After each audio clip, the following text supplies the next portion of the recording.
आगरा शहर अपनी पूरी शानो शौकत से जगमगा रहा था। यमुना नदी के किनारे बसा यह शहर मुगल सल्तनत की धड़कन था। बादशाह जलालुद्दीन मोहम्मद अकबर का शासनकाल अपने चरम पर था और उनके दरबार दीवान-ए-आम और दीवान-ए-खास की भव्यता की कहानियां दूर दूर तक मशहूर थीं। कला, साहित्य और ज्ञान का ऐसा संगम था कि दुनिया भर के विद्वान और कलाकार यहाँ खिंचे चले आते थे।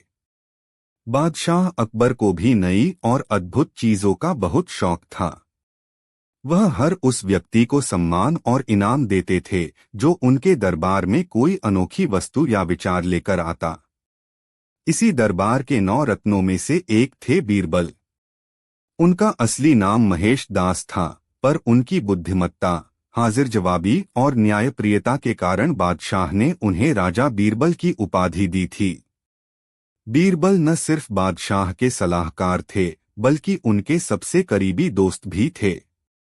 जहां अकबर की शक्ति और शाही रोब था, वहीं बीरबल की चतुराई और गहरी समझ थी, जो अक्सर सल्तनत को मुश्किलों से उबार लेती थी। एक रोज जब दरबार लगा हुआ था और रोजमर्रा के मसलों पर चर्चा हो रही थी, एक हरकारे ने आकर सूचना दी कि फारस का एक बहुत बड़ा सौदागर आजम खान बादशाह के दर्शन करना चाहता है। आजम खान का नाम सिर्फ फारस में ही नहीं, बल्कि हिंदुस्तान के व्यापारिक गलियारों में भी बहुत इज्जत से लिया जाता था। वह मसालों, कीमती पत्थरों और दुर्लभ कलाकृतियों का व्यापार करता था। बादशाह ने तुरंत उसे दरबार में पेश करने का हुक्म दिया। कुछ ही पलों में शानदार ईरानी पोशाक पहने, आत्मविश्वास से लबरेज आजम खान दरबार में दाखिल हुआ। उसके पीछे पीछे उसके नौकर कीमती तोहफों की थालियां लिए चल रहे थे, जिन पर मखमल के कपड़े ढके हुए थे। आजम खान ने बादशाह अकबर को 3 बार झुककर सलाम किया और अपनी मधुर वाणी में बोला, जहां पनाह की शोहरत के चर्चे सुनकर यह नाचीज फारस से दौड़ा चला आया है। आपकी सल्तनत की महानता और आपके न्याय के किस्से हर जगह आम हैं। मैं आपके लिए कुछ नायाब तोहफे लाया हूं, उम्मीद है आपको पसंद आएंगे। एक एक करके तोहफे पेश किए गए। बेहतरीन ईरानी कालीन, दमिश्क की तलवारें, चीन के रेशम और न जाने क्या क्या। बादशाह अकबर हर तोहफे को देखकर प्रसन्न हो रहे थे। सारे दरबारी आजम खान की शान और उसके तोहफों की तारीफों के पुल बांध रहे थे। जब सारे तोहफे पेश किए जा चुके, तो आजम खान रहस्यमयी ढंग से मुस्कुराया और बोला, जहां पनाह, यह सब तो महज आपकी शान में एक छोटा सा नजराना था। मेरा असली तोहफा तो अभी बाकी है। एक ऐसा तोहफा जो आज तक किसी बादशाह ने न देखा होगा, न सुना होगा। दरबार में मौजूद हर शख्स की उत्सुकता बढ़ गई। बादशाह अकबर ने भी अपनी भवें सिकोड़कर पूछा, ऐसी क्या चीज है सौदागर, जो हमारी सल्तनत के लिए भी नई है? आजम खान ने अपने एक खास नौकर को इशारा किया। वह नौकर भागा भागा गया और कुछ देर बाद दरबार के बाहर एक अजीब सी हलचल होने लगी।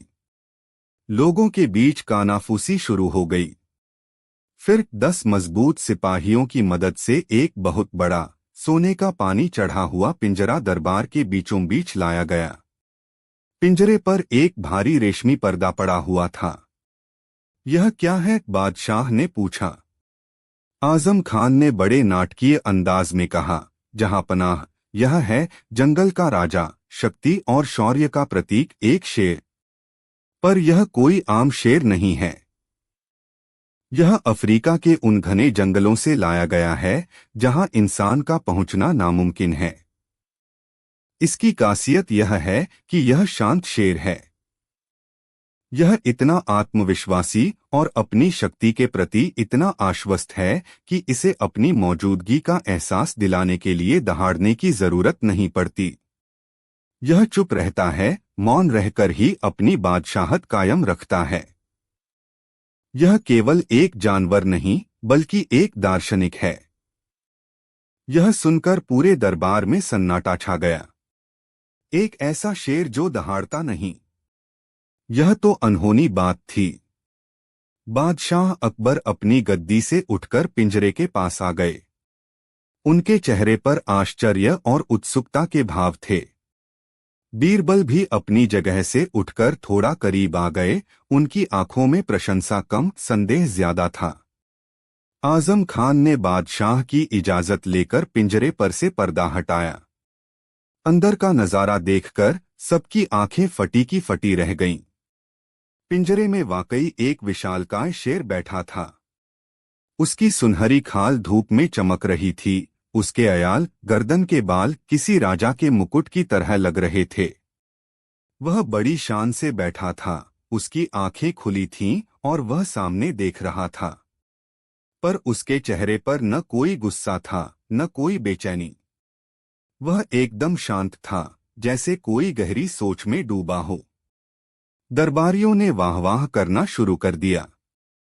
अद्भुत, अविश्वसनीय, ऐसा शेर तो हमने आज तक नहीं देखा। सौदागर आजम खान वाकई कोई नायाब तोहफा लाए हैं। बादशाह अकबर भी उस शेर से बहुत प्रभावित हुए। उन्होंने घूमकर शेर को हर तरफ से देखा। वह वाकई में एक राजसी जानवर लग रहा था। उन्होंने आजम खान की पीठ थपथपाते हुए कहा, वाह सौदागर, तुम सच में हमारे लिए एक अनमोल तोहफा लाए हो। यह शेर तो हमारी सल्तनत की शान बनेगा। आज से यह हमारा शाही मेहमान है। बादशाह ने उस शेर के लिए एक खास जगह बनवाने का हुक्म दिया और आजम खान को सोने की अशर्फियों से भरी थैलियां इनाम में दीं। आजम खान ने झुककर शुक्रिया अदा किया। उसकी आंखों में एक अजीब सी चमक थी, जैसे उसने कोई बहुत बड़ी बाजी जीत ली हो। पूरे दरबार में बस बीरबल ही थे जो चुपचाप खड़े सब कुछ देख रहे थे। उन्होंने एक बार भी वाहवाह नहीं की। उनकी नजरें शेर पर गड़ी थीं। वह उसके हाव भाव, उसकी सांसों की गति और उसकी स्थिर आंखों को पढ़ने की कोशिश कर रहे थे। कुछ तो था जो उन्हें खटक रहा था, पर वह क्या था, यह वे समझ नहीं पा रहे थे। दिन बीतते गए। वह शांत शेर आगरा में चर्चा का विषय बन गया। दूर दूर से लोग उसे देखने आते। शेर हर समय अपनी उसी मुद्रा में शांत बैठा रहता। उसे खाने के लिए बेहतरीन गोश्त दिया जाता, जो आजम खान का एक खास नौकर ही पिंजरे में रखता था। लोग हैरान थे कि इतना बड़ा जानवर बिना किसी हरकत के, बिना किसी आवाज के कैसे रह सकता है। कुछ लोगों ने तो उसे दैवीय शक्ति वाला मानकर पूजना भी शुरू कर दिया था। बादशाह अकबर का उस शेर पर स्नेह बढ़ता ही जा रहा था। वह दिन में कई बार उसे देखने जाते। वह आजम खान से घंटों उस शेर की आदतों के बारे में बात करते। आजम खान उन्हें मनगढ़ंत कहानियां सुनाता, जहां पनाह, यह शेर सूर्योदय के समय ध्यान लगाता है। यह केवल पूर्णिमा की रात में ही पानी पीता है। इसकी शांति में ही इसकी ताकत है। बादशाह उसकी हर बात पर यकीन कर लेते। इस बीच आजम खान ने धीरे धीरे बादशाह के सामने अपनी व्यापारिक मांगें रखनी शुरू कर दी। वह चाहता था कि पूरी सल्तनत में मसालों और कीमती पत्थरों के व्यापार का एकाधिकार उसे मिल जाए। बादशाह उस पर इतने मेहरबान थे कि वह उसकी मांगों पर गंभीरता से विचार करने लगे। एक शाम जब अकबर और बीरबल अकेले छत पर टहल रहे थे, अकबर ने पूछा, बीरबल, तुम आजकल इतने चुप क्यों रहते हो? क्या तुम्हें हमारा नया मेहमान, वह शांत शेर, पसंद नहीं आया? पूरा शहर उसकी तारीफ कर रहा है, पर तुमने आज तक एक शब्द नहीं कहा। बीरबल ने धीमी आवाज में जवाब दिया, आलमपनाह, जो चीज प्रकृति के नियम के विरुद्ध हो, उस पर आसानी से विश्वास कर लेना बुद्धिमानी नहीं है। शेर की प्रकृति दहाड़ना है, शिकार करना है, अपने इलाके के लिए लड़ना है। शांति और ध्यान मनुष्य का गुण हो सकता है, एक जंगली जानवर का नहीं। मुझे इस शेर में कुछ तो गड़बड़ लगती है। अकबर हंस पड़े। बीरबल, तुम हमेशा हर चीज में शक करते हो। क्या तुम यह नहीं मान सकते कि दुनिया में कुछ चीजें अद्भुत और अविश्वसनीय भी हो सकती हैं? यह शेर उसी का एक उदाहरण है। तुम अपनी ईर्ष्या और शक को छोड़कर उसकी महानता को स्वीकार क्यों नहीं करते? बीरबल जानते थे कि इस समय बादशाह से बहस करना बेकार है। वह बस मुस्कुराकर चुप हो गए, लेकिन उन्होंने ठान लिया कि वह इस रहस्य का पता लगाकर रहेंगे।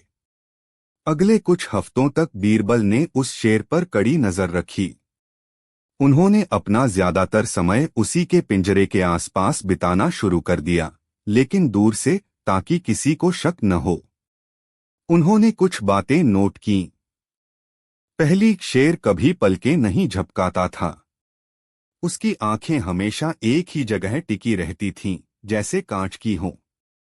दूसरी, इतनी गर्मी में भी उसके मुंह से हांफने की आवाज नहीं आती थी, और न ही सर्दियों की सुबह में उसकी सांस से भाप निकलती थी। तीसरी, वह कभी भी अपने शरीर की स्थिति नहीं बदलता था। एक ही मुद्रा में घंटों और दिनों तक बैठा रहता था। चौथी और सबसे अजीब बात, पिंजरे के आसपास मक्खियां भिनभिनाती थीं, पर एक भी मक्खी उसके शरीर पर नहीं बैठती थी, जैसे वह किसी निर्जीव वस्तु पर बैठने से कतरा रही हों। बीरबल का शक अब यकीन में बदलने लगा था। उन्हें लगा कि यह कोई जिंदा शेर नहीं है। पर अगर यह जिंदा नहीं है, तो क्या है? और आजम खान ऐसा धोखा क्यों कर रहा है? बीरबल ने अपनी जांच को आगे बढ़ाया। उन्होंने उस नौकर पर नजर रखनी शुरू की जो शेर को खाना देने जाता था। वह नौकर हर रात एक बड़ी सी गोश्त की थाली लेकर पिंजरे के पास जाता, कुछ देर अंदर रहता और फिर खाली थाली लेकर वापस आ जाता। बीरबल ने एक रात छिपकर उसे देखने की कोशिश की, पर पिंजरे के चारों ओर इतने पर्दे और पहरेदार थे कि कुछ भी साफ नजर नहीं आया। बीरबल समझ गए कि सीधे तरीके से इस राज को खोलना मुश्किल है। आजम खान बहुत चालाक है और उसने हर सवाल का जवाब पहले से सोच रखा है। उन्हें कुछ ऐसा करना होगा जिससे सच सबके सामने आ जाए और किसी को कोई संदेह भी न रहे। एक दिन बीरबल ने बादशाह अकबर से कहा, जहांपनाह, मैं इतने दिनों से उस शांत शेर को देख रहा हूं और अब मुझे उसकी महानता पर यकीन हो गया है। मैं मानता हूं कि वह कोई दैवीय प्राणी है। मैं उसके सम्मान में एक उत्सव रखना चाहता हूं। अकबर यह सुनकर बहुत खुश हुए। आखिरकार तुम्हें अक्ल आई, बीरबल। बताओ, कैसा उत्सव चाहते हो? बीरबल बोले, जहांपनाह, इस शेर की सबसे बड़ी खासियत इसकी निडरता और शांति है। मैं चाहता हूं कि हम इसकी इस निडरता की परीक्षा लें और इसे पूरे दरबार के सामने साबित करें। मेरा प्रस्ताव है कि कल दीवान-ए-आम में हम इस शेर को पिंजरे से आजाद कर दें। यह सुनते ही अकबर के होश उड़ गए। क्या कह रहे हो बीरबल? तुम्हारा दिमाग तो ठीक है। भरे दरबार में शेर को खुला छोड़ दें? वह सबको चीरफाड़ कर रख देगा। बीरबल ने बड़ी मासूमियत से कहा, क्यों जहांपनाह? आपको तो इस पर पूरा भरोसा है। सौदागर आजम खान कहते हैं कि यह एक दार्शनिक शेर है, यह किसी को नुकसान नहीं पहुंचाता। अगर हम इस पर विश्वास ही नहीं करेंगे तो इसकी महानता का क्या फायदा? और अगर यह सच में शांत और निडर है तो यह अपने प्रशंसकों के बीच शांति से टहलेगा और वापस अपने पिंजरे में चला जाएगा। इससे पूरी दुनिया में आपका और आपके इस अद्भुत शेर का नाम हो जाएगा। बीरबल ने ऐसा जाल फेंका था कि अकबर उसमें फंस गए। अगर वह मना करते तो इसका मतलब होता कि वह खुद अपने शांत शेर पर यकीन नहीं करते और आजम खान की बातें झूठी हैं। अपनी शान और अपने अभिमान के आगे अकबर ने डरते डरते हाँ कर दी। उन्होंने कहा, ठीक है बीरबल, जैसा तुम कहो, पर सुरक्षा के पूरे इंतजाम होने चाहिए। यह खबर पूरे महल में आग की तरह फैल गई। अगले दिन दीवानयाम खचाखच भरा हुआ था। हर कोई यह अविश्वसनीय दृश्य देखने आया था। दरबारी सहमे हुए थे, उनकी पत्नियां और बच्चे डर के मारे एक दूसरे से चिपके हुए थे। सौदागर आजम खान का चेहरा पीला पड़ गया था। उसे पसीना आ रहा था। उसने बादशाह से मिन्नत की, जहांपनाह, यह ठीक नहीं है। यह शेर का अपमान है। उसकी शांति को इस तरह चुनौती देना गलत है। बीरबल तुरंत बोले, सौदागर साहब, आप क्यों डर रहे हैं? यह तो आपके तोहफे के सम्मान की बात है। आपको तो खुश होना चाहिए कि आज पूरी दुनिया इसकी निडरता का प्रमाण देखेगी। आजम खान के पास कहने को कुछ नहीं बचा। वह कांपते हुए अपनी जगह पर बैठ गया। बादशाह के हुक्म पर उस सोने के पिंजरे को दरबार के बीचों बीच लाया गया। बीरबल ने सिपाहियों को पहले ही कुछ गुप्त निर्देश दे रखे थे। बादशाह ने इशारा किया। सिपाहियों ने पिंजरे का दरवाजा खोला। सबकी सांसें रुकी हुई थीं। शेर अपनी जगह से हिला तक नहीं। वह वैसे ही शांत बैठा रहा। आजम खान ने थोड़ी राहत की सांस ली और बोला, देखा जहांपना, यह इतना शांत है कि इसे आजादी का भी मोह नहीं। बीरबल मुस्कुराए और बोले, शायद यह बाहर आने में संकोच कर रहा है। हमें इसे थोड़ा प्रोत्साहित करना होगा। बीरबल के इशारे पर 4 सिपाही लंबे लंबे भाले लेकर आगे बढ़े और पिंजरे को एक तरफ से उठाने लगे। उनका मकसद शेर को बाहर धकेलना था। जैसे ही पिंजरा एक तरफ झुका, अंदर बैठा शेर अपना संतुलन खो बैठा और धड़ाम की एक भारी आवाज के साथ जमीन पर आ गिरा। लेकिन वह एक शेर की तरह अपने पैरों पर नहीं गिरा। वह एक बेजान बोरे की तरह जमीन पर पड़ा रहा। दरबार में मौजूद लोग हैरान रह गए। इससे पहले कि कोई कुछ समझ पाता, बीरबल ने एक और इशारा किया। 2 सिपाही दौड़कर उस गिरे हुए शेर के पास गए और उसकी खाल को जोर से खींचा।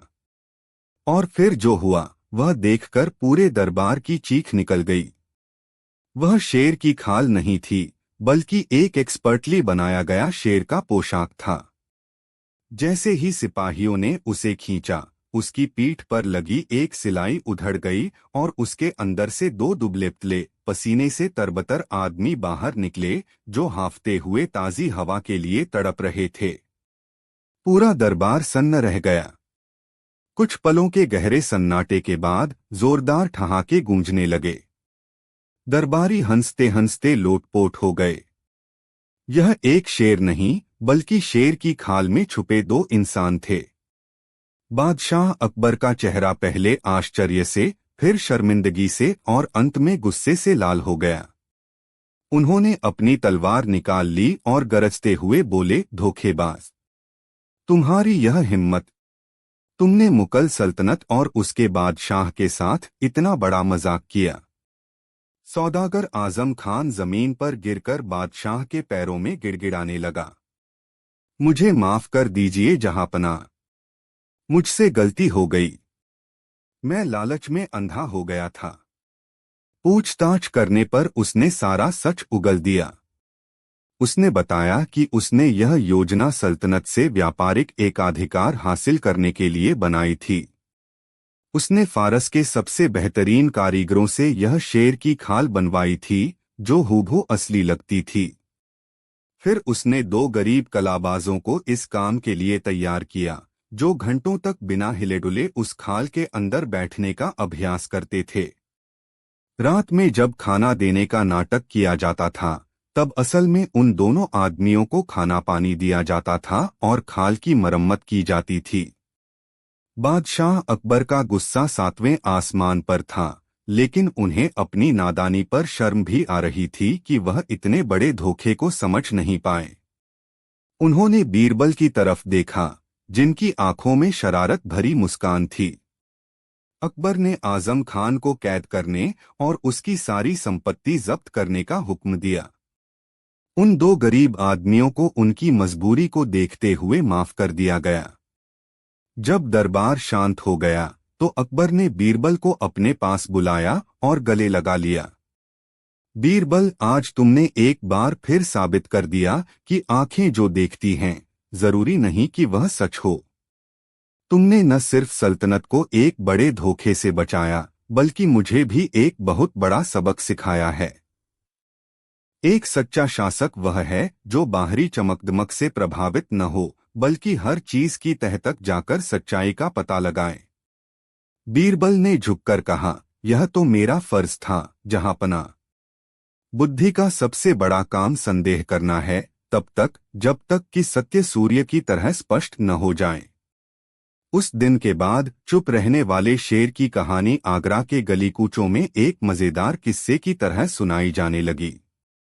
और बादशाह अकबर ने यह सीखा कि सबसे बड़ी शक्ति दहाड़ने में नहीं बल्कि सच को पहचानने वाली शांत और पारखी नजरों में होती है, जैसी नजरें उनके प्रिय मित्र बीर